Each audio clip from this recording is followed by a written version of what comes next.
Allez, je vous en prie, Madame Grollet. D'accord. S'il vous plaît, s'il vous plaît.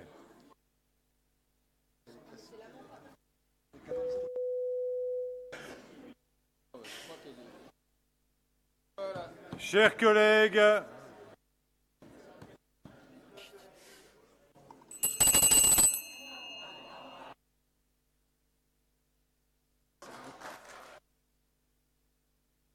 Madame Grollet, vous avez la parole. Mais oui, surtout si c'était pour dire quelque chose de très consensuel.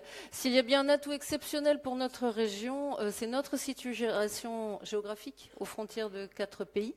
Et c'est pour cela que nous soutenons tout au long de l'année l'action transfrontalière lorsqu'elle est concrète. Vous avez dit, Monsieur le Président, à la dernière CP que vous étiez plus qu'intéressé, passionné par cet enjeu. Nous aussi. Alors comprenez que nous soyons exigeants sur ce qui est fait de l'Europe au quotidien. Comprenez aussi que nous disions ce qui ne va pas. Comme la lourdeur des instances de coopération institutionnelle, comme le coût énorme de gestion des projets européens, notamment l'assistance technique au montage des dossiers, 774 000 € supportés par la région. Est-il besoin de faire des allers-retours avec Bruxelles pour faire vivre des projets entre l'Alsace et le Bade-Wurtemberg ou dans l'espace Saarlorlux? Je le répète, la France est un généreux mécène de l'Union européenne. Nous lui avons laissé l'an dernier 6 à 7 milliards comme solde de notre contribution. Et pour 2018, M. Macron rajoute encore 2,3 milliards. L'État serait-il en excédent budgétaire? Serait-il à jour de ses engagements envers les collectivités françaises? Oui, l'argent des subventions européennes, celui qu'on va quêter en montant des dossiers soumis aux critères imposés par la Commission, selon des procédures complexes dictées par une technostructure tatillonne, c'est l'argent des Français qui leur est redistribué. Alors si le recours du Grand Est aux fonds européens augmente de 19% en 2018, tant mieux. C'est donc plein de bonnes intentions que vous installez à Bruxelles pour nos 3 régions une ambassade unique. Nous pouvons comprendre la nécessité d'entretenir des relations institutionnelles, d'être visibles et armés pour capter au mieux les fonds européens dans un contexte où l'on ne peut plus espérer grand-chose de l'État. Mais admettez que nous n'encouragions pas cette transformation de notre région en lobbyiste.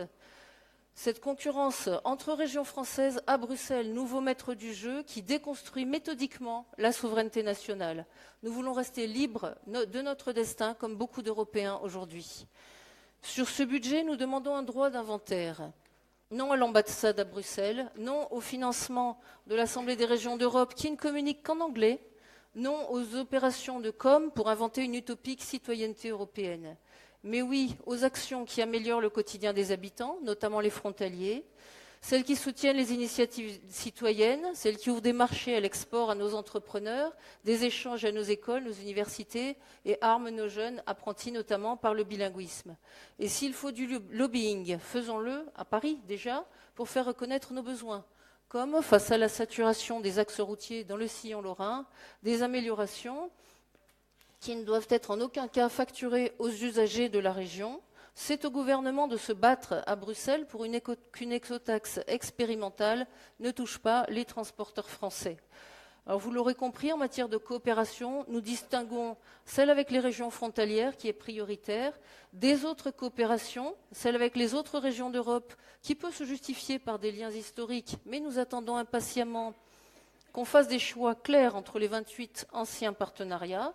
Quant à l'aide internationale, elle ne ressort ni de nos compétences propres, ni des priorités de l'action régionale. C'est au niveau national qu'elle doit s'organiser par efficacité.